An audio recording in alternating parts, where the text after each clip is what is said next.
Je parle 9 langues, a déclaré Daniel calmement, regardant directement les yeux bleus glacés de Richard Wellington III. Le silence dans la salle de réunion du 47e étage a été interrompu par un rire cruel qui résonnait à travers les murs de verre du gratte-ciel de Manhattan. « Nin the Lang !» Richard a frappé la table en marbre italien, les mains ornées d'un Patek Philippe de 250 000 $ tremblant de rire. « Tu écoutes ça? Le gardien ici parle 9 langues. » Les 5 cadres présents à la réunion de Wellington Enterprise ont rejoint le chœur de rire, leur costume de 3 000 $ se balançant alors qu'ils se moquaient de l'homme noir de 45 ans qui se tenait devant eux, tenant un seau et une vadrouille. Daniel Washington n'a jamais imaginé que sa vie prendrait cette tournure à la mi-mardi de décembre. « J'avais travaillé comme concierge dans cet immeuble pendant 8 ans, arrivant toujours avant 5 heures du matin et partant après 9 heures du soir, invisible pour les cadres qui marchaient sur le sol qu'ils nettoyaient méticuleusement tous les jours. Mais ce matin-là, quelque chose de différent s'est produit. Daniel était en train de finir de nettoyer la salle de réunion lorsque Richard Wellington est entré avec ses associés, portant un vieux document qui semblait sortir d'un musée. « J'ai besoin que tu partes tout de suite », avait ordonné Richard avec mépris sans même regarder Daniel. « Nous discutons de questions importantes, ce n'est pas un endroit pour des gens comme vous. » Daniel se dirigeait vers la porte quand il entendit la conversation. « 50 000 $ pour quiconque peut traduire ce document », a annoncé Richard aux personnes présentes en plaçant les papiers jaunâtres sur la table. 3 universités de l'Ivy League ont déjà essayé. Harvard, Yale, Princeton. Aucun n'a réussi à le déchiffrer complètement. C'est un mélange de langues anciennes que même les meilleurs linguistes du pays ne peuvent pas comprendre. Pourquoi est-ce si important ? Margaret Foster, vice-présidente des achats, a demandé « Parce que c'est la clé pour revendiquer légalement un terrain de 200 millions de $ à Chicago », sourit Richard avec arrogance. « Mon arrière-grand-père a perdu cette propriété en 1920 à cause d'un contrat mal traduit. Si nous pouvons prouver que la traduction originale était incorrecte, nous récupérons tout. » Daniel s'est arrêté à la porte. Pendant des années, il avait observé Richard Wellington humilier les employés, licencier les gens pour le plaisir, traiter tout le monde autour de lui comme des êtres inférieurs. Cet homme, héritier d'une fortune de 3,2 milliards de $, croyait que son argent le rendait supérieur à quiconque était né sans privilège. C'est alors que Daniel s'est retourné et a déclaré qu'il allait tout changer. « Je parle 9 langues. » Maintenant, alors que le rire résonnait dans la pièce, Richard se leva de la chaise, les yeux brillants de la cruauté de quelqu'un qui avait trouvé un nouveau jouet à casser. « Laissez-moi bien comprendre. » Richard a marché autour de Daniel comme un prédateur. « Est-ce vous, un gardien noir qui n'a probablement même pas terminé le lycée, me disant que vous pouvez faire ce que les meilleures universités du pays ne pouvaient pas faire? » « C'est exactement ce que je dis, » a répondu Daniel avec un calme qui a déconcerté tout le monde dans la pièce. « C'est hilarant, » cria Richard en s'adressant aux autres cadres. « Véridez-le, 8 ans de nettoyage de nos salles de bain et maintenant il veut jouer à l'intellectuel. » Margaret Foster rit nerveusement. « Richard, peut-être devrions-nous continuer les affaires? »« Non, non, non !» Richard l'interrompit. « Ce sera amusant. Donnons une leçon d'humilité à notre soignante académique. » Richard a pris le document et l'a placé devant Daniel avec un sourire empoisonné. « Très bien, professeur. Si vous parlez vraiment 9 langues, dites-moi ce qui est écrit ici. » Daniel a regardé le document avec un intérêt sincère. Ses yeux se sont déplacés à travers les personnages étranges, reconnaissant des motifs que les experts universitaires avaient manqués. C'était une combinaison fascinante de latin médiéval, de grec ancien, d'allemand archaïque et d'araméen. « Tu veux que je le lise à haute voix ?» Daniel a demandé calmement. « S'il vous plaît », Richard a applaudi sarcastiquement. « Raidis-nous de ta sagesse. » Les autres cadres se sont penchés en avant, espérant assister à l'humiliation complète du gardien qui avait osé défier son patron. Daniel a pris une profonde inspiration et a commencé à lire. Mais ce qui est sorti de sa bouche a fait disparaître instantanément le sourire de Richard. Les mots en latin médiéval coulaient des lèvres de Daniel, avec une prononciation impeccable, chaque syllabe chargée d'une autorité académique qui semblait impossible chez quelqu'un de sa position. La pièce était dans un silence absolu, alors qu'il continuait, passant au grec ancien avec la même fluidité surnaturelle. Richard Wellington III, pour la première fois de sa vie privilégiée, était complètement sans voix. Si vous suivez cette incroyable histoire de changement, n'oubliez pas de vous abonner à la chaîne, car ce que Daniel était sur le point de révéler non seulement changerait sa vie, mais détruirait complètement l'arrogance d'un homme qui pensait que l'argent était tout. Parce que parfois, la personne à laquelle vous vous attendez le moins peut garder des secrets qui bouleverseront votre monde. Et Daniel Washington commençait tout juste à montrer qu'il avait appris beaucoup plus au cours des 8 dernières années que personne dans cette salle ne pouvait l'imaginer. Le latin médiéval a continué à couler des lèvres de Daniel avec une perfection qui a fait noyer Margaret Foster avec son café de 15 $. Il ne se contentait pas de lire, il interprétait, donnant vie aux mots comme s'il était un professeur de Harvard que Richard admirait tant. « Impossible !» murmura Richard, son visage passant du rouge de la colère au blanc de la panique. « C'est impossible !» Mais Daniel ne s'est pas arrêté. Sans même cligner des yeux, il est passé au grec ancien, puis à l'allemand archaïque. Sa voix a gagné différentes nuances pour chaque langue, démontrant non seulement une connaissance, mais une compréhension profonde de chaque système linguistique. Les dirigeants ont échangé des regards nerveux. James Patterson, directeur financier, s'est éclairci la gorge mal à l'aise. « Richard, peut-être devrions-nous… »« Tais-toi !» a explosé Richard, son sang-froid aristocratique disparaissant complètement. « Cet homme ne peut pas faire ça, c'est une blague, quelqu'un enregistre ça. » Daniel a arrêté de lire et a regardé calmement Richard. « Voulez-vous que je continue, monsieur Wellington ? Il y a encore 3 paragraphes, en araméen et 2 en vieil hébreu. Pas comment ?» La voix de Richard s'est étranglée. « Comme un soignant, comme toi. » Daniel a pris une profonde inspiration. Pendant 8 ans, il avait été invisible dans ce bureau, nettoyant les toilettes tout en écoutant des conversations sur les fusions millionnaires, l'éducation d'élite, les voyages dans les universités européennes. J'avais vu Richard humilier des employés pour le plaisir, licencier des gens pour le plaisir, traiter les humains comme des objets jetables. « Wellington », a déclaré Daniel calmement. « J'ai un doctorat en linguistique comparée de l'Université de Columbia. J'ai également une maîtrise en histoire ancienne de l'Université de New York et des certifications dans 8 langues assassinées par le Smithsonian Institute. » Le silence dans la chambre était si profond que l'on pouvait entendre la climatisation centrale. « Il ment », a tamurdé Richard. « C'est un mensonge. Vous êtes un soignant, un simple homme noir que vous n'avez jamais daigné rencontrer », a ajouté Daniel sans changer de ton. « Pendant 8 ans, j'ai nettoyé tes toilettes pendant que tu concluais des affaires dans ma tête. J'ai entendu dire que vous humiliez les employés, que vous licenciez les parents pour le plaisir, que vous traitez les gens comme des ordures. » Margaret Foster avait la main sur la bouche, traitant clairement l'ampleur de ce dont elle était témoin. « J'ai travaillé comme concierge », a poursuivi Daniel, « parce que lorsque j'ai terminé mon doctorat, aucune université du pays ne voulait embaucher un linguiste noir de Brooklyn. Les lettres de rejet étaient toujours complimentées sur mon travail intéressant et des suggestions pour repenser mon approche. Code pour « Tu ne rentres pas ici ». Richard tremblait visiblement maintenant. « Tu mens. Il n'y a pas de doctorat travaillant comme… » « En tant que gardien… » Daniel sourit pour la première fois.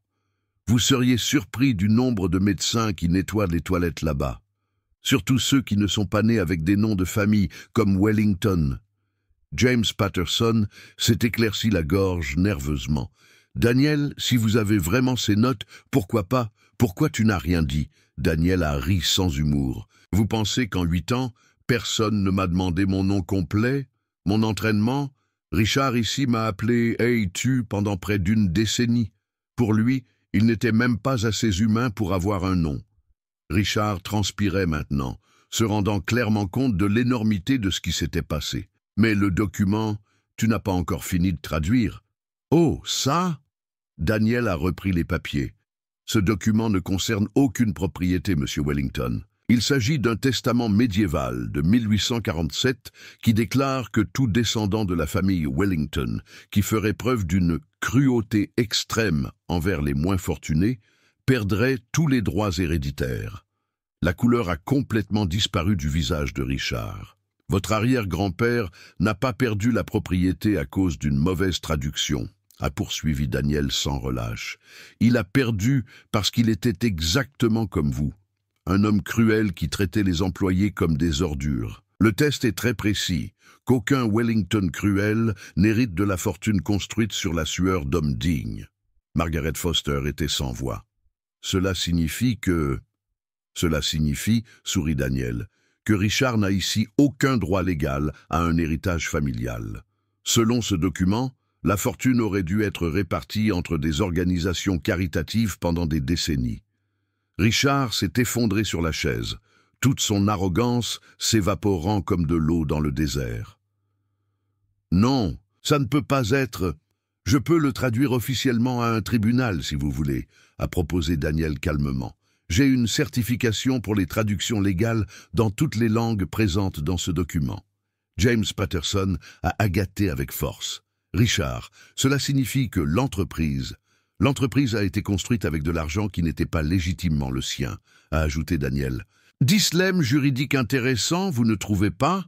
Richard a levé ses yeux de cristal vers Daniel. Qu'est-ce que tu veux? Daniel a soigneusement rangé le document. Justice, Monsieur Wellington, c'est aussi simple que cela. Pendant 8 ans, Daniel Washington avait été traité comme invisible, comme si sa valeur en tant qu'être humain se mesurait par l'uniforme qu'il portait. Il avait entendu des conversations sur la façon dont des gens comme lui connaissaient leur place, sur la façon dont certaines personnes n'étaient pas faites pour certaines positions. Aujourd'hui, pour la première fois en près d'une décennie, Richard Wellington le regardait vraiment et ne voyait pas un gardien, mais un homme qui pouvait détruire tout ce qu'il appréciait avec une simple traduction officielle. « J'ai toujours su, dit Daniel à voix basse, qu'un jour ton arrogance serait ta propre destruction.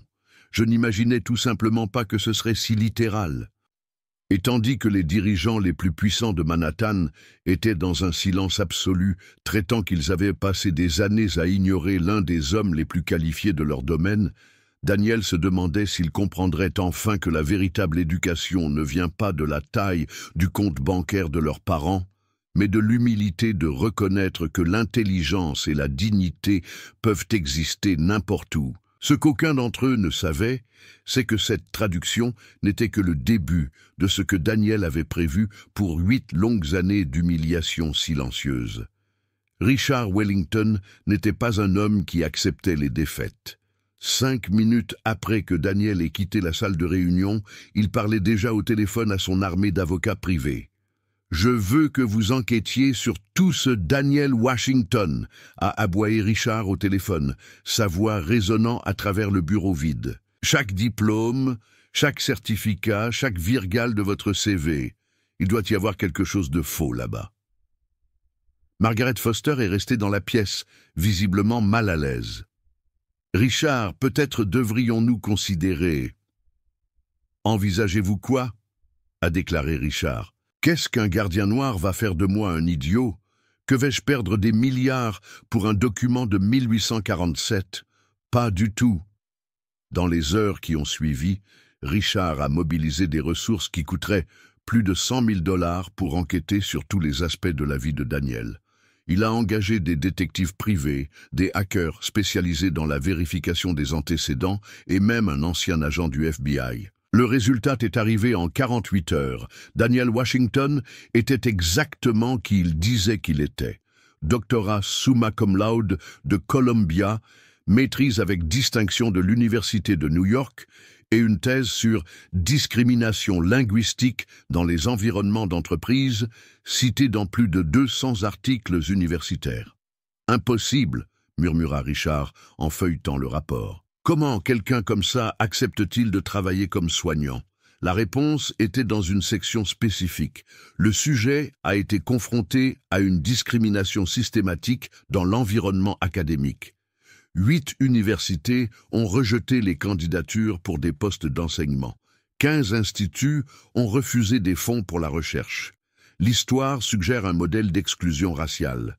S'il ne pouvait pas attaquer les références de Daniel, Richard attaquerait sa stabilité financière. « Au revoir », a-t-il annoncé froidement à Margaret le lendemain matin. « Obtenez n'importe quelle excuse, conduite inappropriée, insubordination, quoi qu'il en soit. » Margaret a hésité. « Richard, après ce qui s'est passé hier, licencier Daniel peut sembler être des représailles. Je me fiche de ce à quoi ça ressemble. Je veux que cet homme quitte mon immeuble aujourd'hui. » Mais lorsque Margaret est allée dans la clandestinité pour trouver Daniel, elle a découvert qu'il n'était pas là. Il avait laissé une simple note. « Sorti en raison d'une urgence familiale. Je serai de retour dans une semaine. » Ce que Richard ne savait pas, c'est que Daniel était à 3 pâtés de maison, dans le bureau de Sarah Chen, l'une des avocates des droits civils les plus respectées de Manhattan. 8 ans. Sarah secoua la tête, analysant la documentation que Daniel avait apportée. « Avez-vous documenté tout cela pendant 8 ans ?» Daniel a ouvert un dossier méticuleusement organisé. Chaque commentaire raciste, chaque blague dégradante, chaque fois que j'ai été traité comme invisible. Enregistrement audio, courriel interne, conversation sur la façon de maintenir certaines personnes dans certaines positions.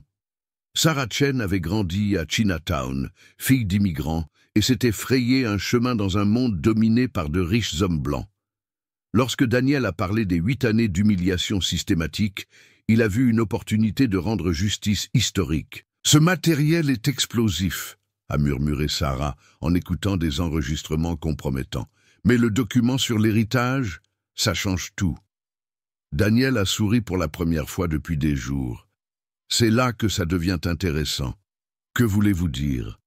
J'ai passé 2 ans à traquer la famille Wellington. Richard n'est pas le seul héritier. Il y a des dizaines de cousins, d'oncles, de descendants dispersés dans tout le pays qui n'ont jamais su la clause de volonté. Et tout le monde a un droit légal à la fortune que Richard gère depuis des décennies. Si nous montrons que c'est cruel pour les moins fortunés, l'héritage doit être redistribué. » Sarah s'est allongée sur la chaise. « Daniel, tu parles de démanteler un empire de 3,2 milliards de dollars. » Exactement. Et le redistribuer parmi les personnes qui le méritent vraiment. Alors que Sarah Chen et Daniel finalisaient une stratégie juridique qui allait secouer Manhattan, Richard a reçu un appel qui ferait geler son sang. « Monsieur Wellington », la voix de l'avocat était tendue, « nous vient de recevoir une notification. Daniel Washington a déposé une plainte pour discrimination raciale. Il a des preuves substantielles. » Quel genre de preuves ? Enregistrement, courriel, témoins, et M. Wellington remet également légalement en question son héritage. Richard a raccroché avec ses mains tremblantes. Pendant des décennies, il avait traité les employés comme des ordures, convaincu que sa position le rendait intouchable.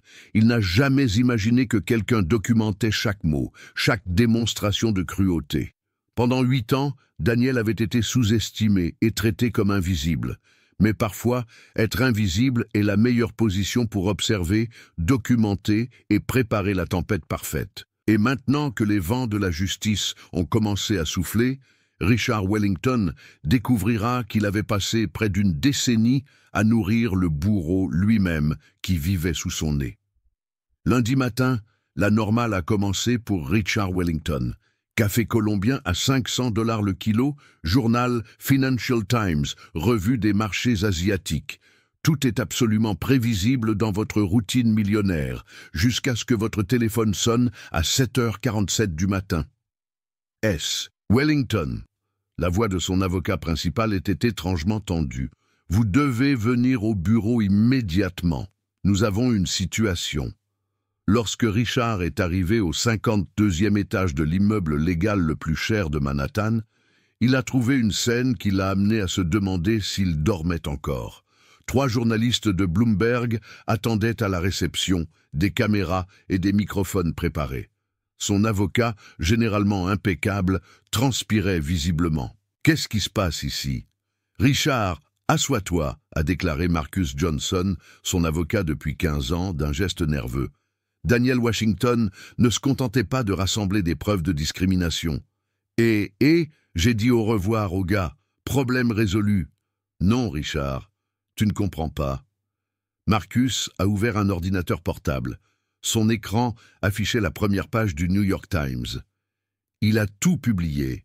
Le titre principal a fait geler le sang de Richard. Empire de plusieurs milliards de dollars construit sur l'héritage illégal et des décennies de discrimination systématique. « C'est impossible », murmura Richard. Mais il pouvait déjà sentir la sueur froide couler dans son dos. Marcus a cliqué sur un lien. Il y a des choses pires. Il a créé un site web complet. Papier Wellington, 8 ans de documentation, enregistrements, emails internes, vidéos de caméras de sécurité. L'écran affichait une interface professionnelle avec des sections organisées. Discrimination raciale, harcèlement systématique, népotisme et une section spéciale appelée l'héritage volé. Chaque section comportait des dizaines de fichiers audio, vidéo et de documents numérisés. Richard a cliqué sur le premier audio. Sa propre voix a fait écho au bureau. « Margaret, nous n'allons évidemment pas embaucher Jackson. Pouvez-vous imaginer un homme noir représentant Wellington Enterprises lors de réunions importantes? Nos clients s'attendaient à un certain standard. » Quand cela a-t-il été enregistré? Richard était pâle. 2019. Réunion des ressources humaines sur le recrutement. Marcus n'arrêtait pas de cliquer. Il y a plus, beaucoup plus. Le deuxième audio était encore pire. Richard s'adressant à James Patterson. Ces employés latinos sont utiles pour le travail manuel, mais nous conserverons des postes de direction avec des gens comme nous, qui comprennent nos valeurs. Comment a-t-il réussi à enregistrer ça? Richard, tu te souviens que Daniel avait un accès de gardien à tous les bureaux, y compris la salle de réunion, pendant 8 ans. Richard s'est effondré sur la chaise. Son esprit a commencé à traiter l'ampleur du désastre. Il ne s'agissait pas seulement d'enregistrements compromettants, il cessait d'une documentation systématique de près d'une décennie de discrimination institutionnalisée. Marcus a continué à naviguer sur le site. La section sur l'héritage est dévastatrice. Il a engagé des généalogistes de Harvard, des historiens spécialisés dans le droit colonial et a trouvé 23 héritiers légitimes de la fortune de Wellington dispersés dans tout le pays. Quels héritiers? Princes lointains, oncles qui ont émigré, descendants qui ont changé de nom, tous avec droit légal à des parties de l'héritage que vous gérez, et selon le test original de 1847 que Daniel a officiellement traduit. Richard savait déjà où cela allait mener. La clause sur la cruauté. Exactement. Et avec 8 ans de preuves documentées de sa cruauté envers les moins fortunés, tout tribunal le déclarera inéligible pour administrer l'héritage familial. Le téléphone de Richard a commencé à sonner sans cesse. Premier appel, président du conseil d'administration de l'entreprise. Lundi, votre banquier privé. Troisième, directeur des communications en panique totale. Combien de temps avons-nous? Richard demanda-t-il, la voix étranglée. Pourquoi? Pour contrôler les dégâts, soudoyer les journalistes. Faites-les disparaître. Marcus secoua lentement la tête. Richard, tu ne comprends pas. Ce n'est pas seulement un rapport que nous pouvons amortir. Daniel Washington a passé 2 ans à préparer cela. Il a déjà déposé des actions dans 3 États différents. Les documents d'héritage ont été déposés devant le tribunal fédéral. Et... Marcus a hésité. Et quoi? Il a organisé une conférence de presse pour aujourd'hui à 14 heures, dans le hall principal de la tour Wellington, avec les 23 héritiers légitimes présents. Richard sentait que le monde tournait. Dans mon immeuble, techniquement ce n'est plus votre bâtiment. Les héritiers ont obtenu une ordonnance temporaire en prenant le contrôle des actifs jusqu'à ce que la question de l'héritage soit résolue. Au même moment, 47 étages plus bas, Daniel Washington marchait dans le hall de la tour Wellington, accompagné de Sarah Chen et d'un entourage comprenant des caméras de CNN, NBC et Fox News. Elle ne portait plus l'uniforme du gardien, mais un costume simple et élégant qu'il avait acheté spécialement pour cette occasion. Dr Washington s'est approché un journaliste de CNN. « Comment vous sentez-vous de retour à l'endroit où vous avez été humilié pendant tant d'années ?» Daniel s'est arrêté devant les ascenseurs dorés qu'il avait nettoyés des milliers de fois. « Je ressens la justice. Pendant 8 ans, j'ai nettoyé les toilettes d'hommes qui pensaient supérieurs à cause de leur nom de famille. Aujourd'hui, ils ont découvert que même le nom de famille n'était pas légitimement le leur. » Sarah Chen sourit à côté de lui. Le docteur Washington n'a pas seulement documenté la discrimination systématique, il a affirmé que la source de pouvoir des Wellington était basée sur une fraude centenaire. Qu'en est-il des 23 héritiers légitimes? Ils arrivent déjà. Des enseignants, des infirmières, des pompiers, des travailleurs honnêtes qui méritent l'héritage qui a été volé à leur famille il y a des décennies. Pendant ce temps, au 47e étage, Richard a observé par la fenêtre la foule qui se formait au rez-de-chaussée. Des journalistes, des héritiers, des curieux et des employés de Wellington Enterprises elle-même qui étaient venus assister au moment historique. Son téléphone portable affichait 47 appels manqués. Le site web Wellington Papers comptait déjà plus de 2 millions de vues. Wellington Scandal a été l'un des sujets les plus tendances mondiales sur Twitter.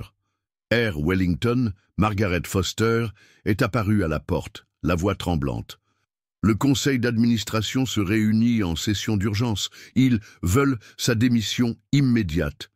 Richard a regardé la femme qui avait été sa secrétaire pendant 15 ans. « Margaret, tu le savais, à propos de Daniel ?» Margaret a hésité un instant. « Je savais que c'était spécial.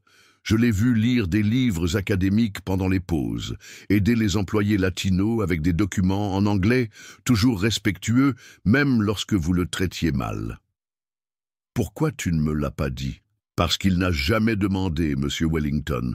En 15 ans, il n'a jamais demandé son nom complet, son éducation, ses rêves.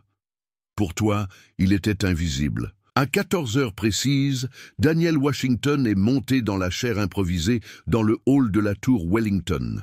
Derrière lui, 23 personnes d'âge et d'ethnies différents, les véritables héritiers de Wellington. « Je m'appelle le docteur Daniel Washington. » Sa voix résonna à travers le système de sonorisation. « Pendant 8 ans, j'ai travaillé dans ce bâtiment en tant que gardien. Aujourd'hui, je suis ici en tant que docteur en linguistique de l'Université de Columbia, spécialiste du droit colonial et porte-parole de la justice. » La foule a applaudi. Les caméras de dizaines de stations ont capturé chaque mot. Richard Wellington III a passé des décennies à penser qu'il était supérieur à cause d'un héritage qui n'a jamais été légitimement le sien. Aujourd'hui, nous montrons que la vraie richesse ne réside pas dans un compte bancaire volé, mais dans la dignité de ceux qui travaillent honnêtement et traitent les autres avec respect. Daniel a regardé directement les caméras. Quand quelqu'un essaie de vous faire sentir inférieur en raison de la couleur de votre peau, de votre origine ou de votre travail, rappelez-vous, parfois, la personne que vous sous-estimez aujourd'hui peut être celle qui réécrit votre histoire demain. Au 47e étage, Richard Wellington a vu sa vie s'effondrer en temps réel. En moins de 6 heures, il avait perdu le contrôle de l'entreprise, l'accès aux actifs familiaux et la réputation bâtie pendant 5 décennies. Vous êtes-vous déjà imaginé ce que ce serait de découvrir que 8 années de préparation méticuleuse peuvent détruire un empire en une seule journée? Parce que Daniel Washington était sur le point de prouver que lorsque la justice arrive enfin, elle vient avec un intérêt composé de patience, d'intelligence et de documentation que même les meilleurs avocats du monde ne pourraient pas contester. Et si vous voulez savoir comment cela a changé non seulement la vie de Daniel, mais qu'il a réécrit les règles du jeu pour toujours, préparez-vous à découvrir que certaines vengeances sont si parfaites qu'elles deviennent des leçons d'histoire. 6 mois après la chute de l'Empire de Wellington, Daniel Washington a marché dans les couloirs de l'Université de Columbia, non plus comme un doctorat rejeté, mais comme le plus récent professeur titulaire du département de linguistique et de justice sociale, une chaire créée spécialement pour lui après le scandale qui a secoué Manhattan. Le Washington Post venait de nommer Daniel comme l'une des 50 personnes les plus influentes de l'année, et les universités de Harvard à Oxford ont concouru pour ses conférences. Son livre « The Invisible Caretaker, How 8 Years of Documentation Overthrow an Empire » a été sur la liste des best-sellers du New York Times pendant 16 semaines consécutives. Professeur Washington, une jeune étudiante noire, s'est approchée après son cours sur la discrimination linguistique dans les environnements d'entreprise. Votre histoire m'a donné le courage de dénoncer le harcèlement que j'ai subi lors de mon stage. Je voulais te remercier. Daniel sourit, se rappelant quand Margaret Foster lui avait envoyé une lettre similaire. Après avoir témoigné contre Richard devant le tribunal, elle était devenue directrice des ressources humaines dans une entreprise technologique et dirigeait un programme national de lutte contre la discrimination sur le lieu de travail. Le téléphone de Daniel a sonné. C'était Sarah Chen. « Daniel, ils viennent d'approuver notre dernière action. La Fondation Wellington pour l'égalité raciale a reçu les 800 derniers millions de dollars des actifs récupérés. Il y a 23 héritiers reconnaissants et une fondation qui changera des vies pendant des générations. » Daniel a souri lorsqu'il a rappelé que Sarah était devenue l'avocate la plus demandée du pays pour les affaires de droit civil, avec une liste d'attente de 2 ans. « Et Richard ?» Daniel a demandé, même s'il connaissait déjà la réponse. « Je vis toujours dans l'appartement d'une chambre dans le Queens.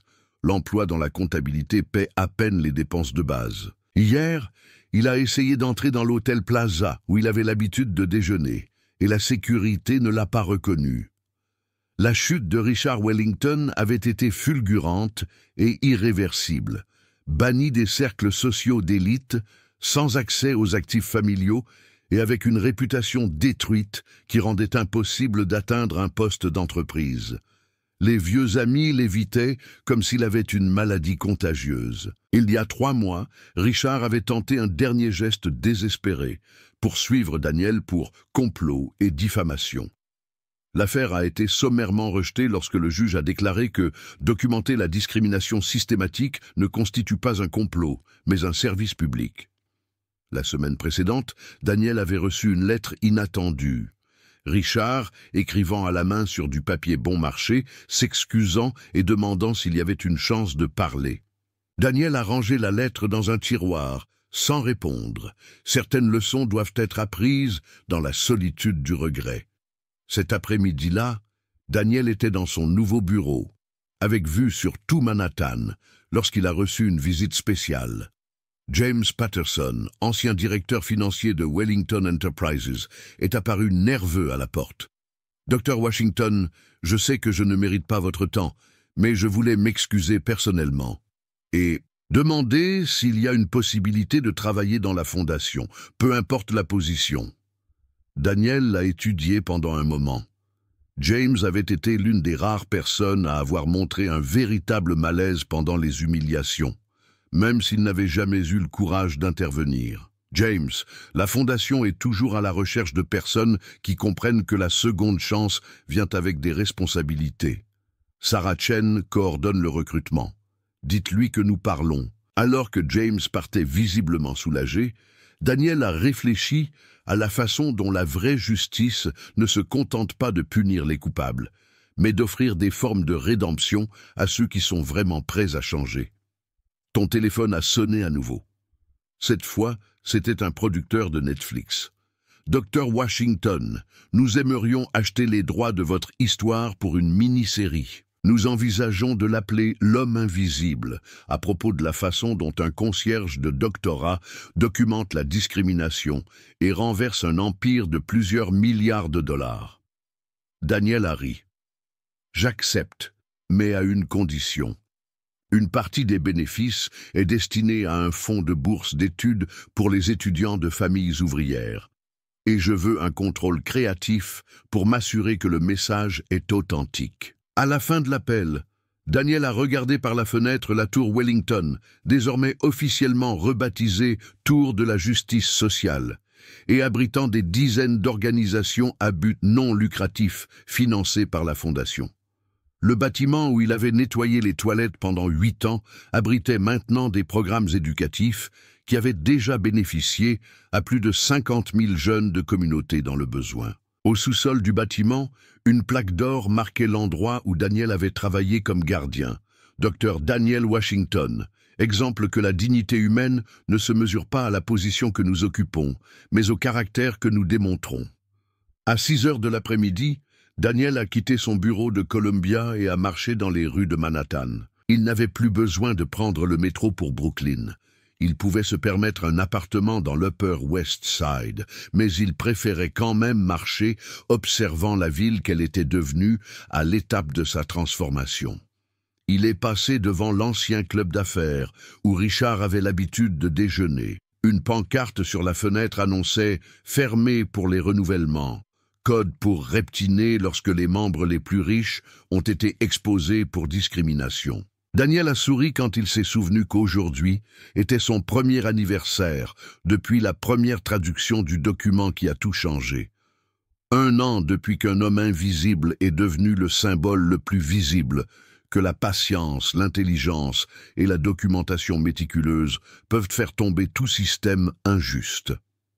Son téléphone a vibré avec un message texte d'un numéro inconnu. « Dr Washington, j'ai été concierge pendant 15 ans dans une entreprise qui me traite comme des ordures. J'ai lu ton histoire. Comment puis-je documenter ce qui se passe ici ?» Daniel a souri et a écrit « D'abord, rappelez-vous, vous n'êtes pas invisible. Vous ne faites que collecter des preuves. Et quand le moment viendra, ils découvriront qu'ils ont complètement sous-estimé la mauvaise personne. » Pendant 8 ans, Daniel Washington a été traité comme invisible. Aujourd'hui, c'était devenu la preuve vivante que parfois, les plus grandes révolutions commencent avec les personnes que les puissants prétendent ne pas voir. Si vous avez déjà été sous-estimé ou traité comme si vous n'étiez pas important, souvenez-vous de l'histoire de Daniel. La meilleure vengeance n'est pas seulement de se venger de ceux qui vous ont humilié, c'est d'avoir tellement de succès qu'ils passent toute leur vie à savoir qu'ils ont perdu l'occasion de connaître leur grandeur. Et si des histoires comme celle-ci de justice et de dépassement vous inspirent, abonnez-vous à la chaîne, car toute personne qui a déjà été méprisée mérite de savoir que son temps pour briller peut être plus proche qu'elle ne le pense. Daniel Washington a essayé de le rendre invisible, mais il est devenu inoubliable. Prouver que la vraie vengeance ne détruit pas leurs ennemis, c'est obtenir un succès si brillant qu'ils passent le reste de leur vie à se demander à quel point ils sont stupides pour ne pas reconnaître la grandeur alors qu'il était juste sous leur nez.